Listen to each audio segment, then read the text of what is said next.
My first Model Y tint and clearbra'd walk around. I gotta enjoy this moment for a second.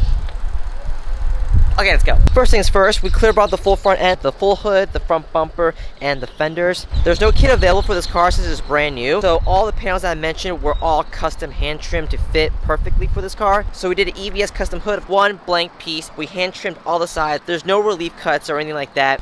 We even took off the badge so there's no cut around. Took out the fender badge to get a nice tuck in. Headlights and the fog lights are protected. Definitely don't want to replace these things. They're expensive. And here's a look of the tint on the side windows. Matches really well with the whole chrome delete that the Tesla has done. So we did Sterilux 30 on all the side windows as well as the back window. Photosync 70 on the front windshield and 30 on the entire sunroof, moonroof, panel roof, whatever you want to call it. And here's what it looks like from the inside. This is Photosync 70 on the front windshield. Photosync 30 on the side. And here's what it looks like on the back windows that are already tinted from factory with Photosync 30. There's a little bit of a difference, but clarity is still really good. There's the back window, and this is the panel roof, and the center console is also wrapped satin black.